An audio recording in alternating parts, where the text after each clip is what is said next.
आज कुछ पुरानी किताबों में उन कमीनों की तस्वीर मिल गई और पल भर में वो सारी यादें ताजा हो गई। कॉलेज के वो दिन, वो भी क्या दिन थे। ना जाने हमें भी क्यों ऐसे ही कमीने पसंद आते थे जिन्हें देखकर घर वाले बोलते थे कि आइंदा अगर इसके साथ दिखाई दिया तो टांगे तोड़ देंगे। साला ऐसा एक दिन भी नहीं जाता था जब ये कमीने कोई खुराफत ना खड़ी कर दे। एक लड़की को देखते तो साले सबके सब इश्क में डूब जाते थे। हर एक को शिद्दत वाला प्यार जो होता था, और ऐसा शिद्दत वाला प्यार हर मोड़ पर होता था, क्योंकि मोड़ बदलते ही सालों का दिल किसी और के लिए धड़कता था। इन हरामियों से मिलने से पहले सुना था कि ऊपर वाला ही जोड़ियां बनाता है, पर मेरे ये कमीने दोस्त भी साला कुछ कम नहीं थे। साले जैसे ऊपर वाले के यहां पर इंटर्नशिप करते थे, क्योंकि नीचे ये खुद ही जोड़ियां बनाते थे। कैंटीन की तो यादें ही निराली थी। ऑर्डर करने के टाइम पे तो साले सब अंबानी होते थे, और बिल भरने के टाइम पर कमीने सब मालिया बन जाते थे।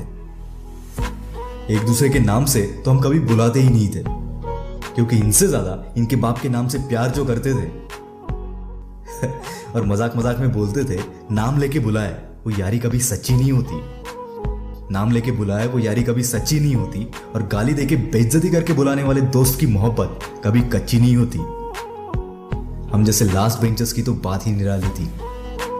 हमारी तो जैसे हर रोज दिवाली थी। हम क्लास में कम और कॉरिडोर में ज्यादा थे, और क्लास में होते तो अजीबोगरीब आवाजें निकालते थे। अगर कोई लड़की पसंद आए और गलती से इन सालों को पता चल जाए तो ये कमीने उसके सामने जाके जोर जोर से हमारे नाम की माला जपते थे। दिल की बात लड़की तक पहुंचाने के लिए व्हाट्सएप का काम यही तो करते थे। लेक्चर्स तो सिर्फ अटेंडेंस की डर से करते थे, और एक ने भी अटेंड किया तो साला पूरे ग्रुप की प्रॉक्सी लगा कर आते थे।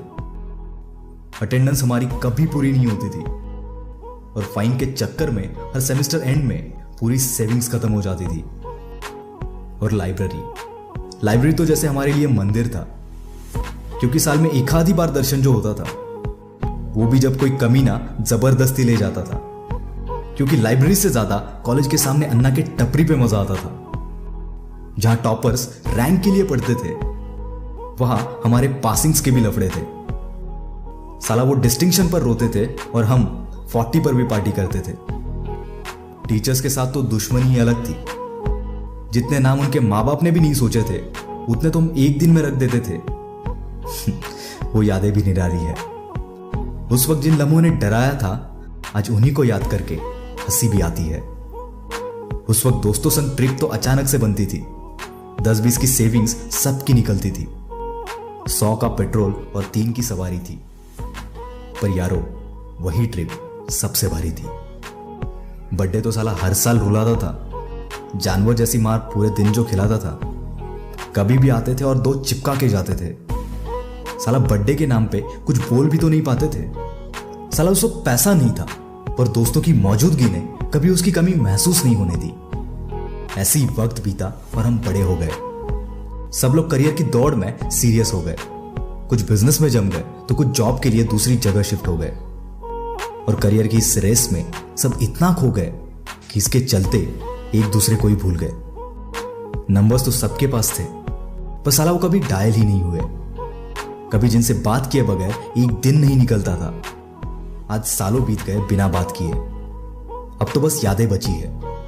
बस दुआ करता हूं फिर आए वो शाम जहां ये कमीने मेरे साथ हो। ये दोस्ती और ये पल भुलाए नहीं भूलते हैं हम। जब भी याद करता हूं उन कमीनों को, मुस्कान होती है मेरे चेहरे पे, लेकिन आंखें होती है मेरी नम। दोस्तों, वीडियो देखने के बाद जिन भी दोस्तों की याद आई हो सबके साथ शेयर कर देना, और वीडियो अच्छा लगा तो ही वीडियो को लाइक करके चैनल को सब्सक्राइब कर देना। मैं हूं आपका दोस्त द विल पावर स्टार। मिलते हैं अगले वीडियो में। Bye bye.